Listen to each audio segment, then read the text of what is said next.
Hello and welcome, Just a Family. This is giving you something to talk about, or Just a Live TV, as I like to call it. I'm your host, Melissa Krechler. I'm an identity coach, spiritual teacher, business mentor, as well as creator and founder of not only Just a Live TV, but also the Women Sporting Women Can Network. And I noticed that I am lagging, so I apologize for that. It's been a minute. So we have changed the time of the show. So the time is now at 1 p.m. Central Standard Time for the show. We are going to be doing the show live at 1 p.m. Monday through Friday. I am now doing drop off and pickup of my daughters, so I had to change the time a little bit. So here we are, new time and new guest speaker. So today we're going to be talking about what is the feminine. Today's sponsor is Ocean Breath Yoga. They've got some upcoming retreats that you can sign up for, or you can join their Sacred Living series, which is a program available to you. Click the links in the description and get in on that, because who doesn't want to join all of that fun stuff? All right. Today's guest speaker is none other than Beverly Akhurst. Beverly, would you like to introduce yourself? I would. Thank you so much, Melissa. Keep it short. I started as a yoga instructor, and I now facilitate and coach wellness programs for women and men, but mainly women, teaching posture, breath, movement, how to re-inhabit one's life. It's called the Ritam of life. And this is my goal, is that we all realize that we can have a much more empowered way of being, embodied way of being in this world. Absolutely. And that sounds fantastic. We don't get that enough, right? I think that as individuals, not just as women, but as individuals in general, we tend to become overwhelmed with life, right? We're told we have to do this and we have to do that. We have to get married. We have to have children. We have to pick a good career. We have to work ourselves to the bone until all of that is done. And we're go, go, go, go, go, but we don't have a nice, even rhythm, right? And that's, we're trying to get back. You can see that throughout society now, where we're trying to get back to that rhythm. We're trying to get back to that balance of, work, life, love, mind, body, spirit, whatever aspect of balance you're looking towards. Is we do need to be finding more balance within ourselves and within our lives in general. So today we're going to be talking about what is the feminine, right? I was going over our notes. I just actually put them away because I was reorganizing. I just switched rooms. If anybody hadn't noticed, we now have, the office and sewing room, because I am a crafter. I do crystal jewelry and heat therapy packs. So that's what you'll find behind me. And then of course, all my spiritual books and that fun stuff. But when we talk about the divine feminine, we're talking about, it's gotten kind of all over the place. And for me, as a spiritual teacher, the divine feminine comes down to, we have masculine and feminine energies, and we're all made up of a balance of those energies, right? Our masculine energy is what we've been told to kind of, or what we've been pushed towards. And that's the go, go, go, work, provide, and constantly be putting all of everything into whatever it is that our focus is on that point. But then we lose out on the feminine. And the feminine is amazing, because the feminine energy, and what is it? And I'm Beverly will jump in here in a moment, is, for me, the feminine energy is creation. It's nurturing, it's caring, it's creation. It is, you look at a woman, and a woman is created that you give us anything. I love that quote where it's like, you give a woman a house, she makes a home. You give a woman your seed, she makes a child. You give a woman, whatever, and she creates with it. Right. And the divine feminine is a very nurturing, a very creative energy. Mother Nature. Right. Mm-hmm. And when she's mad, it's emotional. Right. So we're connected with the emotions. We're connected with the creations, the passion, the everlasting love and nurturing. So what do you think what is feminine to you? Oh, feminine is so much. I'm going to start with definition my teacher Jeffrey Armstrong gave me for it, because this is his academic background, his language. And feminine comes from two words, fe, mina, Fae, if anybody's ever been to Ireland to hear somebody's fae, they see the fairies. It's the root word of fairies and faith. All of that comes from fae. So it's a faith, it's a belief in fairies. And Mina meant basically do not trust them. So this word was actually created. Do not trust them. They see the fairies. But from that, we have what has been now described as the feminine. And this is the thing that don't trust them was that to get a power away from us. The feminine is able to see the fairies, and the fairies are metaphor for the magic of nature, everything of nature. If the masculine is very focused, it's look straight ahead, follow a path, get there. The feminine is see everything in the periphery. But if you turn and try and focus, fairies disappear. You don't have to focus on it. You have to expand your vision, your way of seeing something. And within that, you see the connections of all of life. So for me, the feminine, and this can apply to men. I work mostly with women. We're talking mostly to women here, but this applies to men as well. They have been cut off from that feminine aspect, told it's not valuable, not right in this lifetime. So the feminine is, as you just described, this ability to be the nurturer, to take something, create something. But she's also a warrior. The feminine is also able to create wealth, to battle the demons, to nurture, to love, to suckle a young while doing all of this. The masculine was meant to circle the fire to protect the feminine so she could do everything she was able to do what she was meant to do in this life, which is so much, which is not just focused on one thing. Problem is we've taken that and we have described as multitasking. Yeah. Be multitaskers, get so much done at the same time. That's not what it was. It's being present with each thing fully as you're doing it, but being aware when something else is there that then needs to be focused on, that the care needs to go to, being very flowing. Prioritizing, right? Yeah. It's prioritizing that focus. We can, and that's when people talk about grounding. That's exactly what it is. It's being present in that moment. Yeah. And presence. Yeah. Presence isn't focus. Focus is just, there's no falling off the path. Presence is being fully aware of what's needed, maybe being still for a moment to be in that awareness, and then doing what's needed. That might be going off the path. That might be doing something completely unexpected and unknown, which is the feminine. You said it as you're talking, there's a sense of emotional. Well, we've been told that emotional is messed up, that we're broken if we're emotional, but emotion is the required part of life that we're missing. Emotion is vulnerability. It is softness. It's a way to nurture. It's allowing things out rather than shoving them back down and in. And when you shove everything in, things will break because there's no room left. There's nothing left, and something has to give when you shove everything down into a box. And people don't realize that your emotional well-being is key.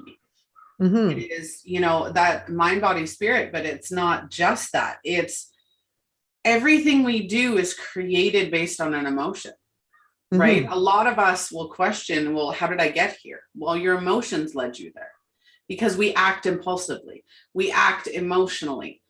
And that's, I think, where it comes down to it. We did an episode and I had this discussion before about the different roles of masculine and feminine, right? And if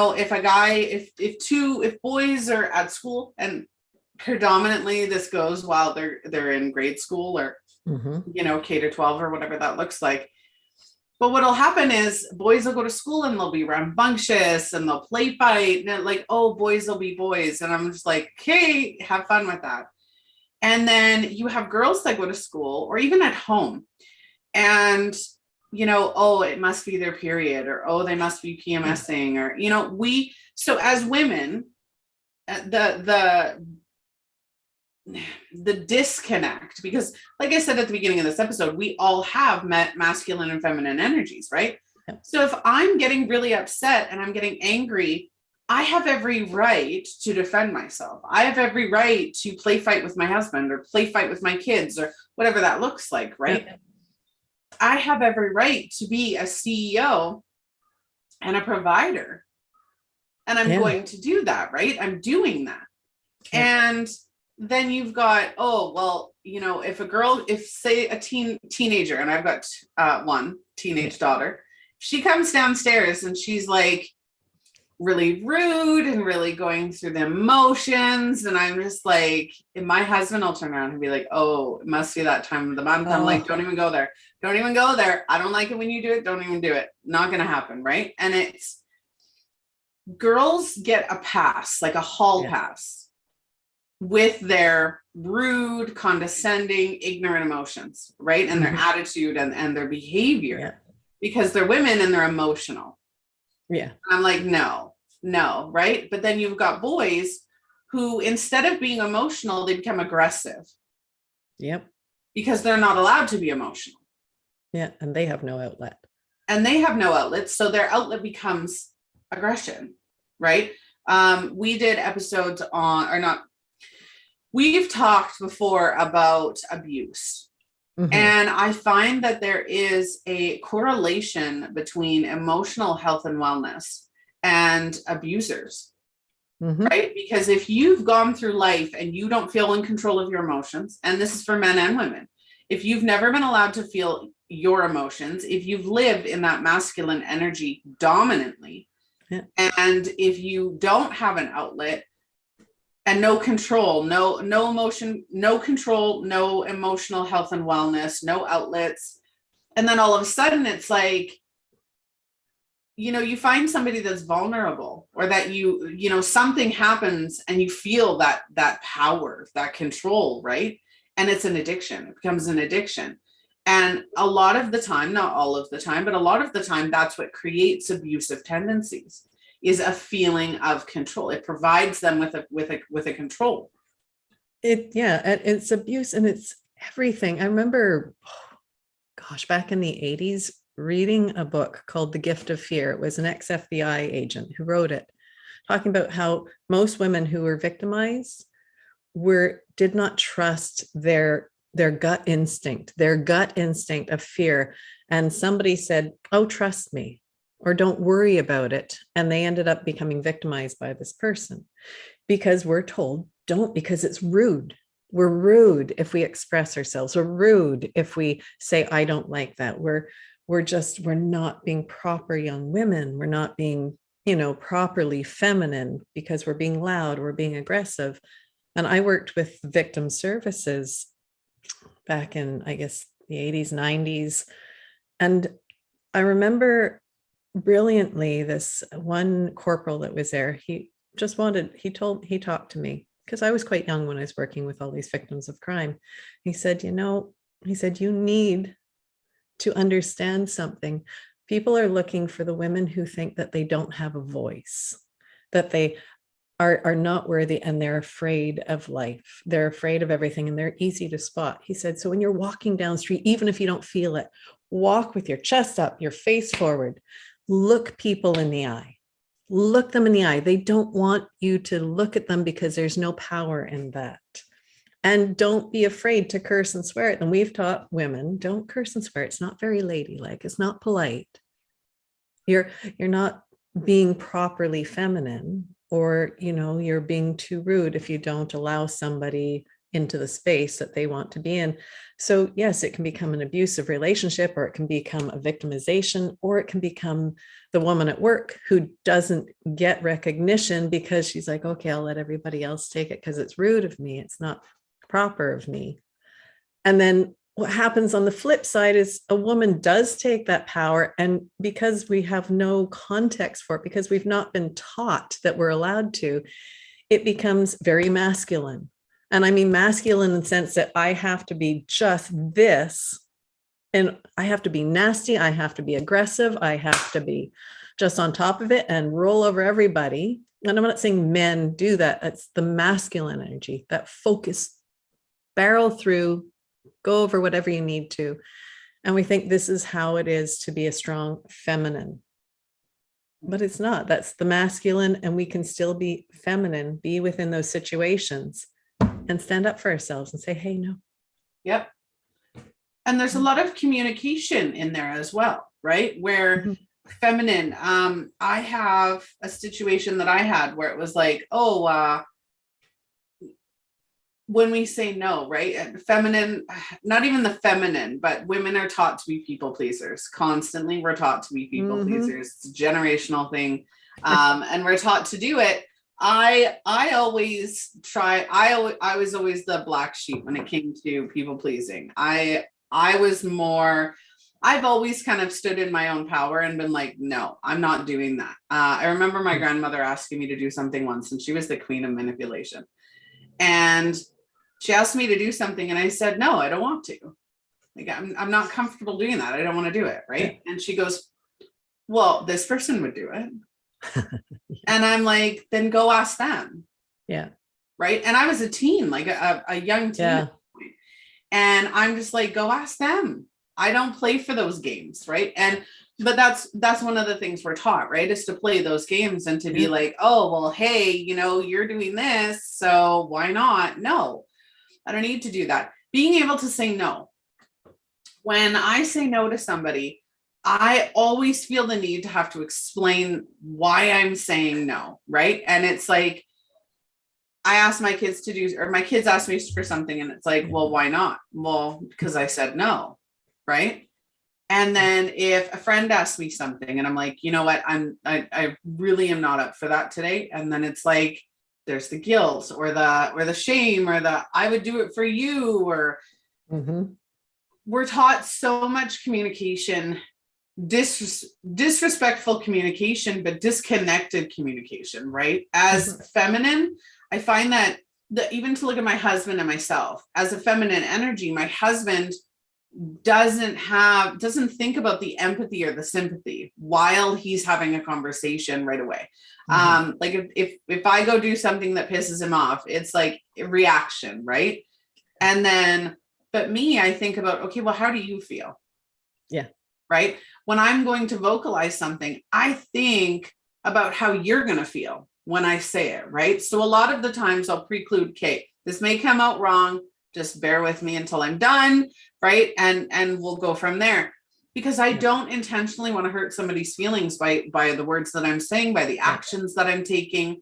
Now, I can't control their reactions, their emotions. Right. So having interactions with people and just being aware, right? And we talk about multitasking, we talking about the peripherals and just being aware of our surroundings. You can be in the moment of a conversation and still be in your feminine enough to say, I understand how you feel. Yeah. And I sympathize with how you feel, but I'm not okay with that. And this is, I like this track of thought of it, because there's so much within our words, our speech, that talks to the feminine as you're talking about how we're taught.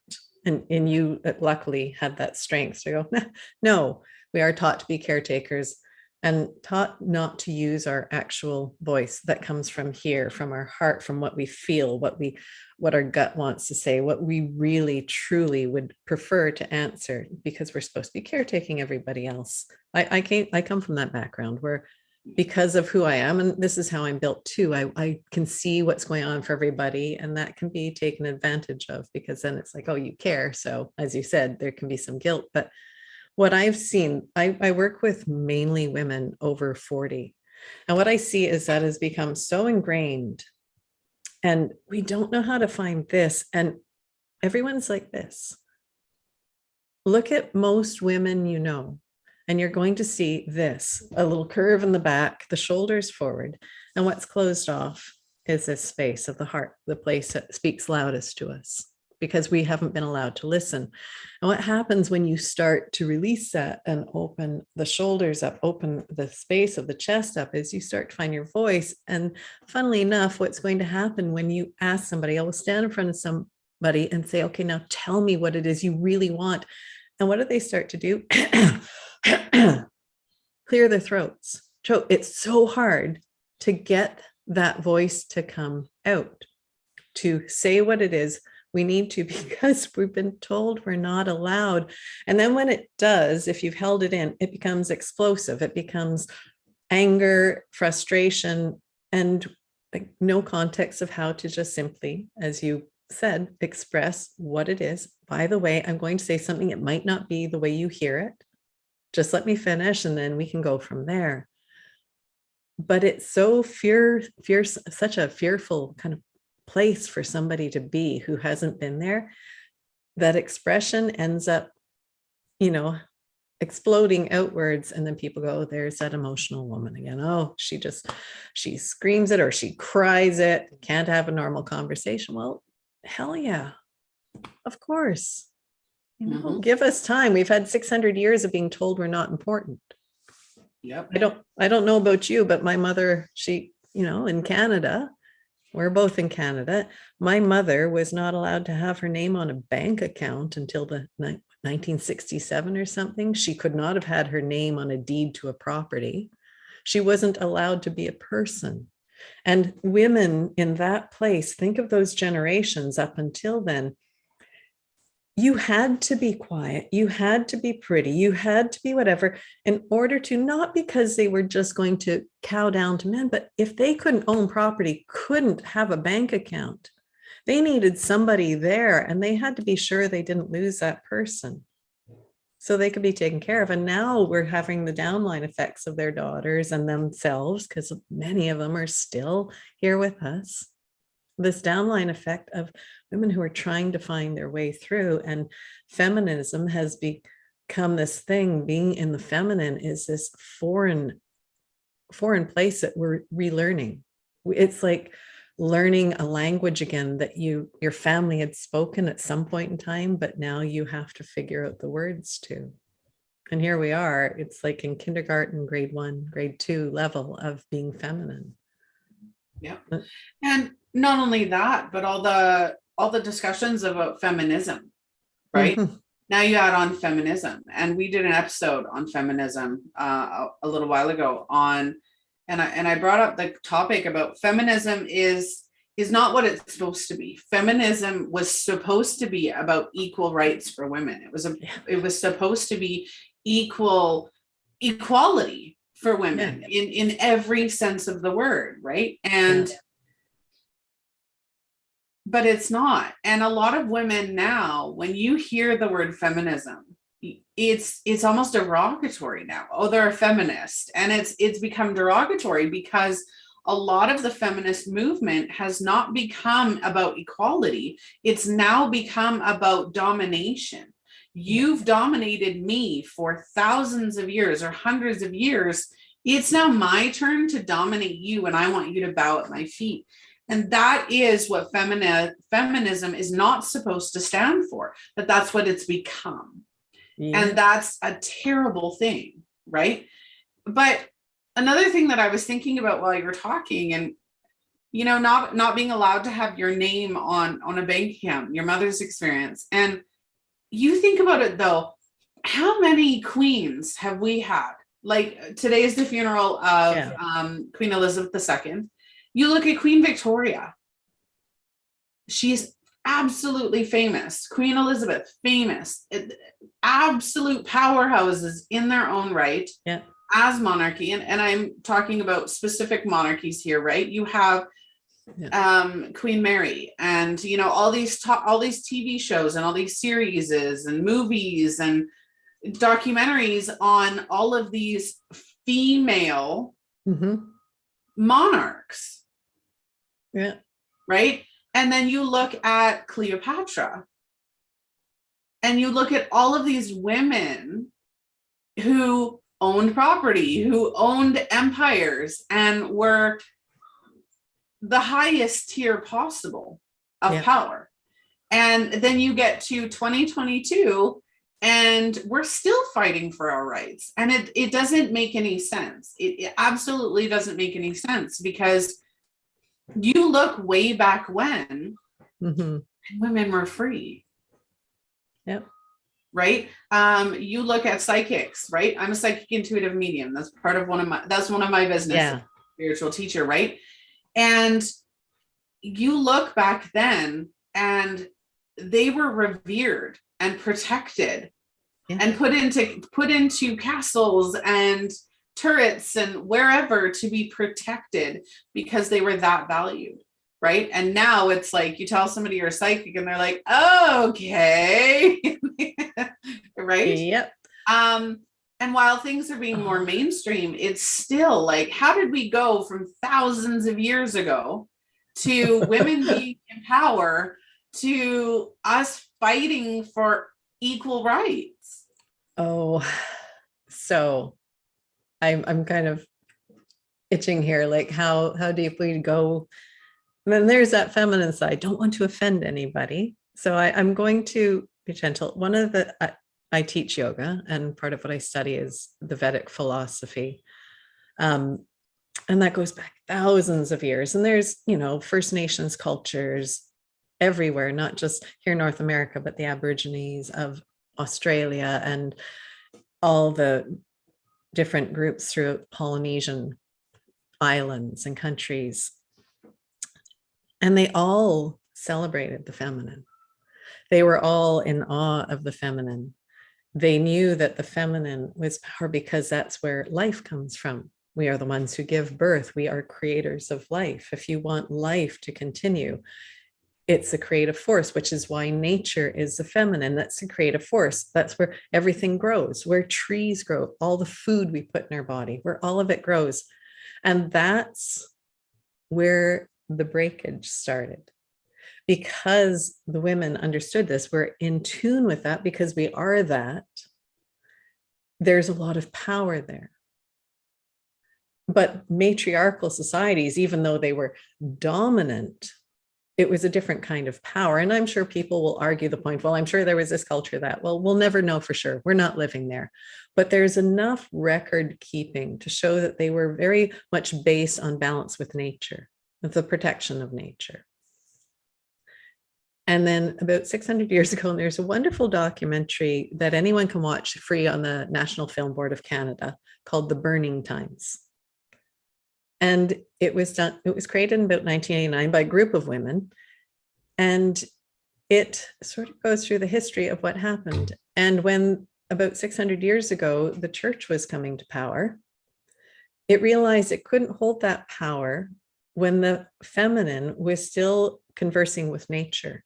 And I mean conversing, understood the language of nature, knew which plants could heal, knew that everything we needed was outside of us within nature, the food, the herbs that would heal us, everything. And so where did the idea of the witch come from? Guess where? Oh, wait, that person's a witch. They speak with the devil. Let's burn them at the stake. Let's drown them. I'll tell you right now, if I'd been alive then, I would be gone because, for one, if you floated when they tried to drown you, you're a witch. So if you floated, you didn't drown, but that means you'd then be burned at the stake. Well, I float. I'm a floater. And yes, you are psychic. You would have been burned at the stake. But it's anyone who has a connection or speaks about that connection to something greater than just, here's a wooden table under my hand. It is that full understanding, and a whole industry got created from that, which is part of the whole way we work monetarily now. This whole way of being was built from that. So it's really hard for people in power to let go of that because the want of money, the want of control is a hard thing now to separate from the lives we have. Look around us. Everything is a want, but none of it has to do with balance. And the feminine and masculine were meant to be balanced. And I'm not just talking about men and women now. It's the masculine is sun, the feminine is moon. There's a balance in how they function within nature. There's breath and inhale and exhale. It's the feminine and masculine. There's the giving of life, the taking away of life. All of it was meant to be a function, but here comes along this concept and we like this because now we can take homes. And this is when women stop being able to really retain their homes. If you didn't want her to have property, call her a witch. Now the state can take the property away, can take her money away, can take her home away. Done. Oh, wow, this works. Let's keep doing this. Let's keep treating them. Now they have absolutely no rights. Now we're going to stop them having a voice, because if they have a voice, they're going to talk about this. And we lose power again. We lose control. And it just got built on in such a massive way that we can see the effects of it now. It's all around us. We want to speak with nature, and it's coming back up. It's bubbling to the surface in how we stand and how we inhabit our bodies. It's okay if we look good walking down a street. You and I both today, it's like, oh, haven't put makeup on in 3 years. We got makeup on. And it's not a bad thing. I liked not having it because it was just very freeing. And I love that. But it's nice to put it on and feel good. And I should be able to walk down the street and feel good and walk my body and not worry that it's a bad thing. Mm-hmm. And yeah, so here's this return that's happening, and it's coming with a battle. You can feel it. There is a battle. It's like, oh, if we let this happen, we lose control. But what I love is how many men are now coming down this path too, because they're tired of not having a voice that's allowed to be emotional and not being able to connect to that feminine and not being able to support life and creativity. Yep. So there's a shift. There's a beautiful shift. So it is amazing. I wholeheartedly agree. It is absolutely beautiful. And you start seeing it. Yeah. We're talking about dual energies, right? And having that healthy balance. I am absolutely of the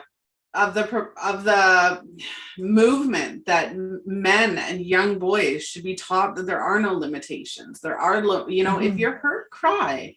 If you're having a sad day, say, you know what, I'm feeling really down. Whatever that looks like, really just building that emotional awareness. Now, I've had the other end of that, where we're not even teaching girls. We're not teaching boys or girls emotional health and well-being. And I see this every day, right? Mm-hmm. Whether it's kids coming home and being bullied, right? Bullying isn't emotional. It's a show of unhappiness, right? When somebody is being a bully, there's something going on in their life that's creating a lack of an outlet. Yeah. Right. And so it's starting to identify those things and see how we as a whole can embrace the feminine, and how we can embrace, what's good for us, what's good for you, what's good for me, mm-hmm. what's good for nature, what's good for all of us in the long run, and just create a more aware society of, love, not even love, just creation. Yeah. Right? You look at the Indigenous communities in Canada, their higher power is called what? The Creator. Yeah. Every time you hear them speak, it's the Creator, the Creator. There is no male, female. There is no one all. It is the Creator, right? And we all have a part of the Creator within us. And I love the Indigenous culture because of that, because of the, everybody gets to do everything. It's not one person or one gender or one, everybody is entitled to that balance. There are a lot of cultures that do that. Now, I am not religious. And the reason that I'm not religious, and for anybody who is, absolutely, my mama is religious. I grew up in a religious household. There is no shame, blame, guilt, or judgment on either end. Mm-hmm. I choose not to be religious, and I've chosen not to be religious because of the rules and the regulation, and the fact that religion is a very male dominated and male run organization. And that's exactly what it is. It's an organization. Now, I don't personally believe in God, but again, I have a lot of friends and family who believe in God. I don't mind hearing it. I don't mind, discussing with them their faith. I have no problem with that, because we all believe something different. We all believe what works for us. And for me, that is, I believe more in the indigenous culture. I believe more of that there is a creator or the creator, and it's within everything. I don't believe that there is one particular person or being that created everything. Yeah. I think we all had a hand in it. Well, and that's where I am. In yoga, it's Atma. I'm Atma. Well, soul, when you hear soul, soul comes from the word sun, for sun. And a sun can die out. Sol, le sol. It can die out. A sun has a limited lifetime. But Atma is the root word of atomic, indestructible, undestroyable, uncuttable. You are something that goes on forever. And within that, if you look at all, as you said, First Nations cultures, everything in the Hindu pantheon, there's never just masculine. It's always a representation of both Krishna, Radha, Saraswati, Brahman, Lakshmi, Vishnu, Durga, and Shiva. It was never the guy. It was always with the feminine embodied. It cannot function without. So anything that follows that is like, right, everything of nature, which is us, everything we put in our mouth makes this. So we are of nature, we are it. We're just in a form that's our own. But if we go, right, if we stop telling us, this is it, one lifetime only, this is all you got, so just get what you can, that's the masculine. Maybe if we stop doing that, we go, right, we are something more. We are a balance of feminine and masculine. We are part of nature. Nature's always recirculating itself. So we're always in recirculation. Maybe if we start allowing for that possibility, we go, right, I can embody what I am here. I am a spark of all of this. I'm a piece of the spark of all of this. I'm part of beauty. I'm allowed to be a part of beauty. And, the word God, and again, I love that there's so many people who do follow religion who have such beautiful intent in life and care so much and help so many people. It's absolutely beautiful to watch. But again, I will thank my teacher, Jeffrey, because of all his search of language. The word God that we so follow deeply comes from the word hutam in Sanskrit, which is the smoke from the fire. And Agni was the fire, and Agni became angels. And the hutam was the smoke from the fire of offering, saying thanks for everything that's provided of me, everything of this lifetime. And that smoke is what rises. That's why you see smoke in ceremonies all the time. So the smoke is being sent up, not to the things of nature that create, it's thanking them through them to everything of the universe that brings us into connection. So Hutam became Gutam. Gutam from German into Dutch became Gut. Gut became God. So it's the smoke. It's the smoke of thanks. So yeah, I thank everything, but I follow this as, I like the word creator. I like supreme force, source of all beauty, because it really is a source of all beauty to me. Whatever it is, if we look at what it is we are experiencing, that it can't exist without the feminine, and the feminine being exactly as it needs to be, being the creative force, being the flow. Masculine was a mountain. The rivers that come from the mountain are the feminine. Makes sense, right? Of course, the sun, the moon, it's all this beauty. And we need to come back to a place where we have a language for it, where we don't walk into nature and go, oh, that nature, isn't that nice? No, that's me. First Nations call them persons, trees, rocks, everything is a person. It has personhood because we're all interacting together. And if this can come back into a framework for us, if we can find a language, and I don't mean just through words, but a language of expression that connects all of this again, I think that's where our healing lies. That's where things will quickly change in this world, where we will find a place where we can all breathe again. Yeah. Where women aren't walking around getting sick and feeling so distressed because they're not allowed to be who they were meant to be. It's like, imagine keeping a chick in an eggshell and saying, sorry, you can't crack open. No, at some point it suffocates. It breaks out because there's nowhere left to go. Well, we are at the point there's nowhere left to go. We have to break out of that shell. And that's where we start to grow and thrive. Butterfly out of a chrysalis, a seed has to pop open out of the pod in order for the plant to become what it needs to be. We all need to become what we were meant to be. And so we need to break out of this encasement that's been put around us, that's told us what we can't do, what we aren't supposed to be, what we're not allowed to say, what we're not allowed to do, how we're not allowed to look or act or express ourselves. And we have to go, right, no. Whew. Take a deep breath, push open, break those edges, push into the boundaries and say, no, I know what I am. I know who I am, and I know what I want to be. And I know, and it doesn't have to be with a clear picture, just a knowing. Yeah.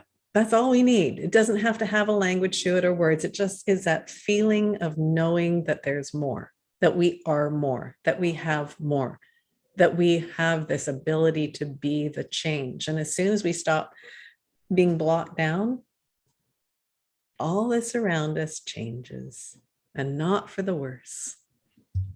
It's all for the better. Absolutely. So how do you, I love all that. I've been sitting here and I'm just like embodying my own feminine and the masculine too, right? Because the masculine warrior, right? And I always say we have warrior women inside of us, and I have the warrior women challenge that I do. And it's feel that energy, right? Feel it build, feel it grow, and then break those chains, break the cage open, break the shell around you, whatever that looks like, just break it apart. And if you need to do your warrior women scream while you're doing it, then feel that in there and let it out. I absolutely, I think that it is an absolute time of change. And I think that as individuals, we need to be embracing both the masculine and feminine. And so let's get into that. How do you think that people can start, even just, momentarily start to embrace that feminine energy? For me, that is, again, identity. I'm an identity expert. That's what I do. So for me, it's always that identity, right? Just embracing who you feel you are, not necessarily who everybody tells you are. Who are you inside, right? And just embracing that inner knowing, that knowledge, that energy that comes from within you, and just breaking that out. Yeah. That's actually a really big question, but I'll see where I can go with it. So for one, yes, embracing, I like that, embracing who you are. And I want to make something clear, because as you were talking, I thought, I'm not sure if we really have expressed it clearly. When we're talking feminine and masculine, it isn't necessarily men, women. It's everybody, however you identify, whatever you agree or disagree with about identity, it's who you are has those two aspects. And it doesn't mean you have to be this or you have to be this. It's how you move in life. It is how you experience life. Yep. And understanding that difference. So we use the left side of our brain most time. The left side of the brain is the right side of the body, masculine side. It is that fiery side, the power side. The right-handed side is the one that has a lot of power. The people who you find are left-handed, who use more of the right side of the brain, are usually much more creative. They're the writers and the artists, and that you'll see, and the scientists, and the mad scientists, a lot of them are left-handed because they're in this place of accessing this creative force. But we've colonized everything in life, not just countries. We've colonized everything. We've colonized the left side of the brain. We teach kids in school, that's it. You're going to learn how to count. And what do we tell them to do? Let's subtract. You went to a store, make change. This is how we teach them in school, how to be good consumers. We don't teach them how to be empowered beings, how to inhabit themselves. So this idea of embracing the feminine, it's like it can start. I look at it, I take people through the 5 bodies, koshas. So start with the physical. How do you want to be embodied? How do you want to step into my masculine? I can go ride a bike. I rode my bike once from Vancouver to California. It's like, get out on the bike. You have to be tough. But I could also sit down at the end of every day thinking, what the hell was I doing? And have a good cry. Why would I think this was a good idea? And that's the feminine guy would be like, no, you don't do that. Maybe, maybe not. But I'd like a guy to be able to sit down and cry with me too. I think this is nuts. But it's how do you inhabit physical? So yeah, I can do that. But I've allowed myself, and I think there was a point in life where I started dampening it down, but it's like, no, I want to wear something beautiful. I want to feel good. I want to put on some makeup today. I want to just stand on myself and feel empowered in that, whatever it is in the physical. And then you look at the energetic body. Well, what's your energy? Is your energy push, push, push, gotta do, gotta do, gotta do.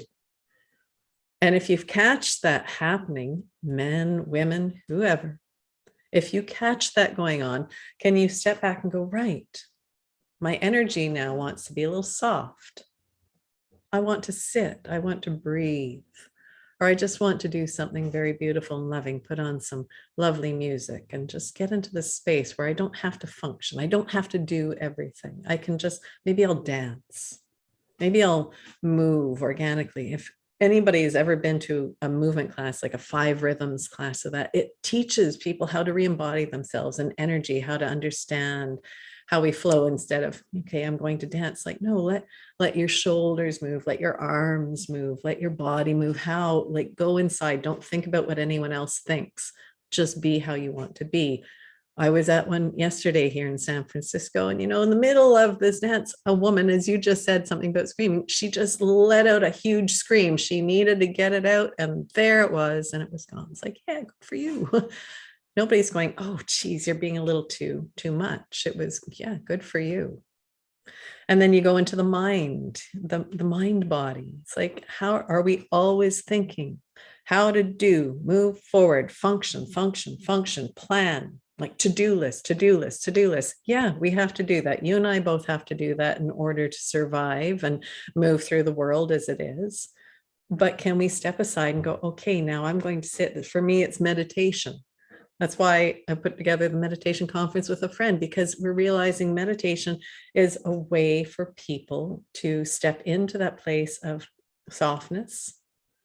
When you meditate, however you want to meditate, it could be watching the water in the sink run, but it's just letting yourself go so you can access again this part. This side is yabbering all day long. You let it get a little quiet. You can't make it be quiet. Don't ever mistake meditation for shutting your brain off. That's impossible. But when it has something to focus on, like a breath, when it doesn't have to do anything, it gets a little quiet, and all of a sudden you hear this side. And that right side is like, oh, that's the one that sees the fairies, the peripheral, the expansiveness. And then you get into the sensory body. All our senses were here for a gift. Our biggest sense organ is the skin, because everything of us outside our body is touching the air all day, taking in all these experiences, and we're learning from it. And yet what's happening? We're telling people, ignore those. Ignore when the hairs on your body stand on end. Ignore it. It's okay. It's okay. Get over it. So teaching people how to access their senses and utilize them in a larger framework. Your posture is like this. Guess what? You're cutting off your experience of what you hear, what you see, because the nerves can't function properly. So your body is in continual stress response. So it's going to get into that battle mode, that masculine energy, ready to fight something, because it can't access what it needs to know if it's in a safe environment. You stand up straight, you stack your body up, all of a sudden all your senses can function. You can turn your head. It's like, oh, I'm safe. And you can go into that more expansive feminine aspect of yourself. Yeah. By simply accessing your senses. And then there's that bliss body, that moment where we go, right, I am just so much more than all of this. I don't have to be this. So, to access your feminine, stand up, inhabit your body, move when you can. Allow yourself to cry when you feel crying, and don't cry like this, like cry, just, I want to cry, big loud cry. I want tears coming down, or I want to laugh from my belly. How many women are taught, you just don't make a sound. It's unladylike to laugh out loud. Well, I have a feeling you laugh like I do, which is just belly laugh as loud as you want. And it feels so good. It's very freeing. And so that feminine, it's just teaching people to recolonize themselves. Yeah. Recolonize themselves with all these things. Treat it, dare I say, like a virus. Just start adding it in. Infect yourself with all this joy, all this fun, all this way of having a different experience. Go to these things, even especially if it makes you uncomfortable. I would say, especially if any of it makes you uncomfortable, that's a signal to you that this is the thing that's going to help break you out of your shell. It's an experience. Don't go to things that are painful and scary to you, but bloody uncomfortable, where you're like, oh my God, I look at all these people dancing like crazy people. I don't know if I want to do this. Yeah, just try it. Try it. See what happens. See how you feel at the end of it. So we had a comment while you were explaining there, and it was, you make us weak. And I love that comment, right? And so I don't know the gender of the individual who made that comment or anything along those lines, because they are not somebody I've interacted with at this point. But I like that comment. I do. I like everybody's comments. You can comment whatever you want because everybody's entitled to their opinion. But this comment really got me thinking, and I've spent the last minute or two thinking about how I wanted to respond to this comment. Yeah. Weakness is a perception. Weakness is, you think of art, right? If somebody put a piece of art in front of you, right? Like my weird little egg here, okay? So you see my weird little egg. What is it? What to you, what is it? It's probably just an egg, right? It's probably just a stuffed egg or whatever it looks like, right? But it's actually like a stress ball, right? So if you put a piece of art in front of somebody and you've two similar people and one sees one thing and one sees another, right? We're talking beauty is in the eye of the beholder. We talk about all of these are all perceptions, right? Weakness is a perception, right? Mm-hmm. Weakness as a perception is, in essence, saying you are weak or this is weak because it doesn't measure up to something else. Yeah. Right? So weakness is a perception. And so I'd like to ask what your version of weakness is. How do we make you weak? If what would your perception be acknowledging in that? Right. And that's why I say I like controversial topics. I like different opinions, because just because I believe something does not mean that somebody else will. And I encourage that and I embrace that. And I don't find offense to that because it's not my life. Right. It's not my truth. So I don't know exactly what this person was talking about or what they were talking about or where they were coming from or what their perception is. But for anybody watching, weakness is a perception. Your feminine is not a weakness. You need both. We talk about in spirituality, we talk about, the fire signs and the earth signs. And, everybody goes online and they're like, what's my sign? Am I fire? Am I earth? Am I water? Am I air? Whatever it may be, right? What they've failed to understand a lot of the time is we are all of them. Mm-hmm. You need all of them, fire and water.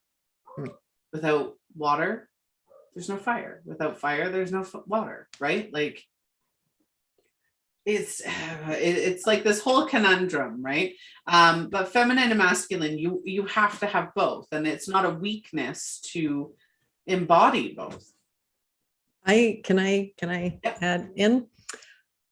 Again, I would like to have a little more context, because I find we are living in a time where words get used without a true, and there's no depth given to what the word is actually expressing.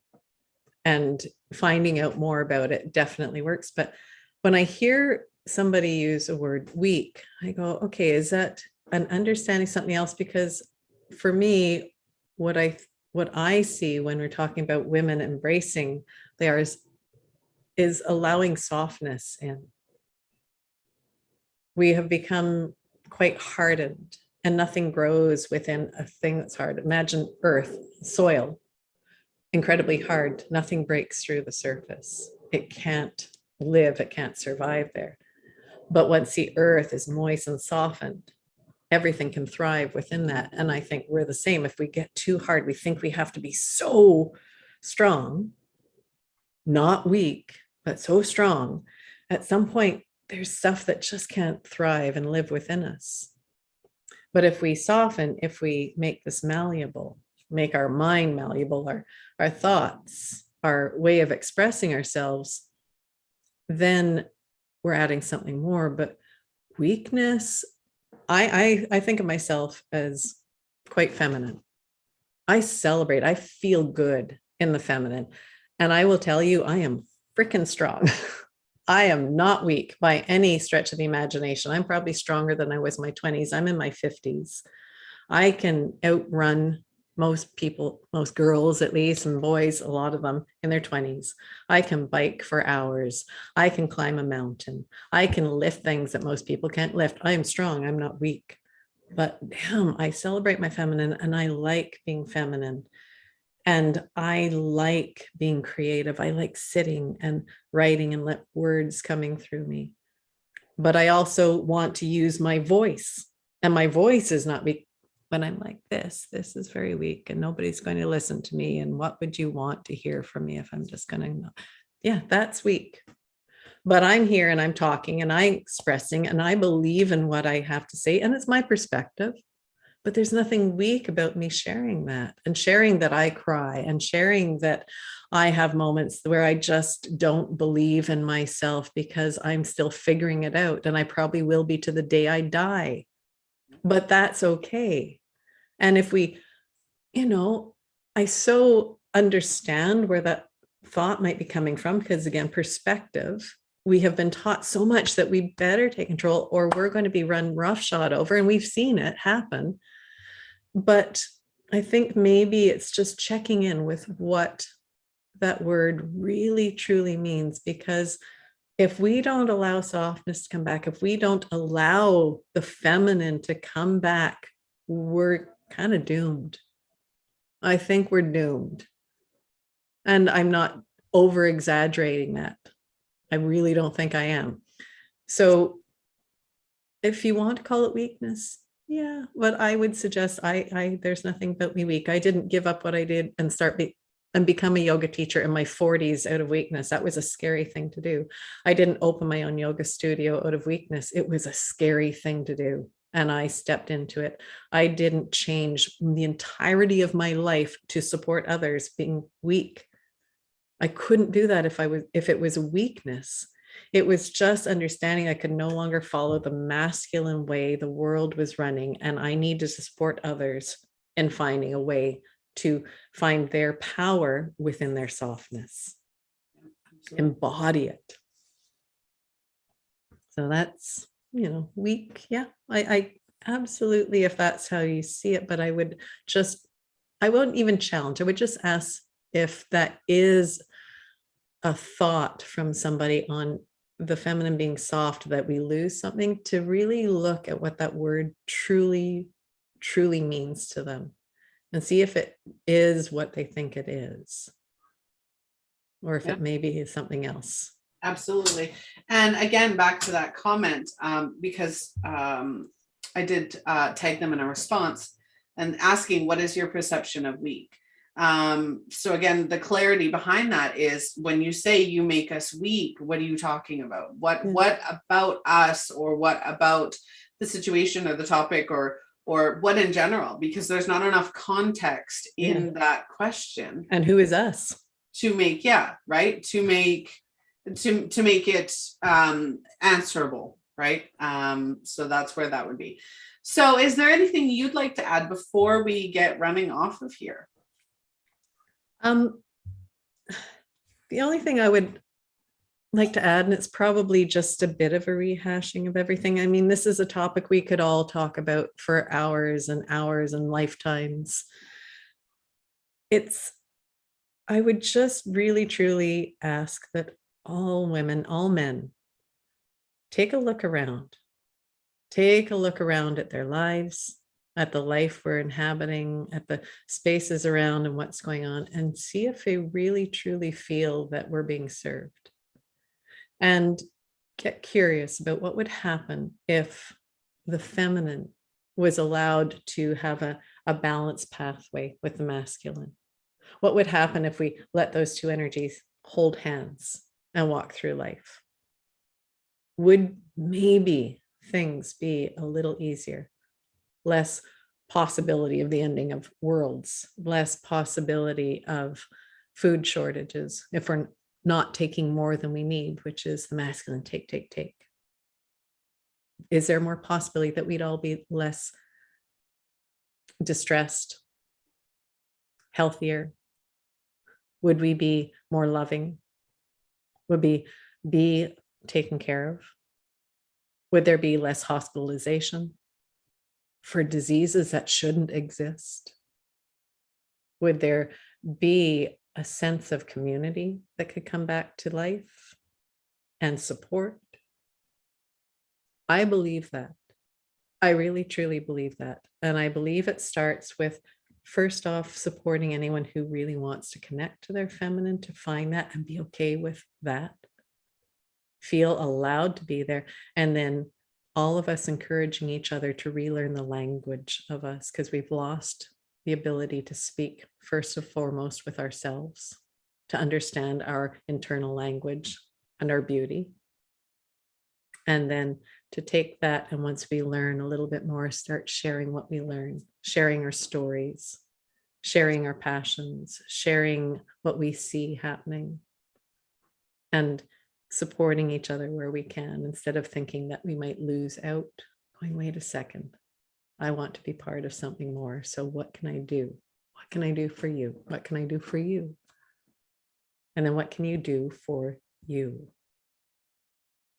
I think for me, that is the feminine, bringing care back to life. Yeah. And each other. Care, compassion, passion, understanding, awareness. We did get a reply, women becoming physically bigger and stronger. I don't see that as a weakness, though. I think that it's male or female, doesn't matter who you are or where you're at. We're all different, whether we're physically stronger or not, whether we are mentally stronger or not. That's putting weak or strong, right? You've got the two, weak or strong, and again, those are perceptions. If you're saying that somebody is stronger than something, you're automatically saying that something is weak. If you're saying that something is weak, then you're automatically saying something else is strong. And I think that those two are just, again, judgmental. They're judgmental ways of thinking. They're judgmental perceptions, because we're comparing everybody and everything when we are all everything. Yeah. We all are made up. There are things absolutely that I don't like about myself. There are things that my husband is better at than I am. And that's okay, that we're individuals. It's not a male female thing. It's not a masculine feminine thing. It is a individualistic thing. Yeah. Right. That makes us that way, for sure. And I would even say, instead, again, checking in with words rather than bigger, stronger, maybe we just take up a little more space. Maybe we just fill the spaces we exist within, so that all our edges start flowing together, so that there isn't just one thing filling up space, that there has to be this dance again of energies that just kind of combine each other. And we really have to start watching what we think of as words and languages and our definitions and perspectives. I think that's where it starts, finding new ways of expressing and really checking in with words before we start believing them. Absolutely. Yeah. All right. Well, thank you so much for joining me today, Beverly. I really appreciated it. I thank you, Melissa. This is wonderful. And I love what you are doing. I love what you're sharing and that you're giving voice to something that hasn't had a lot of voice necessarily. And it's time there's more of these conversations going on so that we start growing something. That's the purpose of the show, right? Sharing stories to inspire, sharing our passions, sharing topics that people just don't talk about enough. So going on that route, Just a Family, that is our episode. If you'd like to be a guest on the show, or if you'd like to see a topic featured, we are always looking to give you the topics that you want to hear about that are going to give you something to talk about, because that's the title of the show, giving you something to talk about. So like, follow, and share the show. If you want to reach out to either myself or Beverly, you can do so. Our links are in the description of this episode. Today's episode has been sponsored by Ocean Breath Yoga. Go and check out what they have to offer you. There's a couple upcoming retreats, as well as the sacred, up the top of my head, Sacred Living series. The Sacred Living series. Thank you. And again, those are linked in the description of this episode. So go and check them out. Like, follow, and share the show. The more people who watch and engage with the show, the more people are going to start talking, and the more that we're going to get seen. So go and check that out. You can reach us at justalivetv.com, where you can find all of our episodes. So lots of love, Just a Family. I'm your host, Melissa Krechler. I will see all of you on the next episode.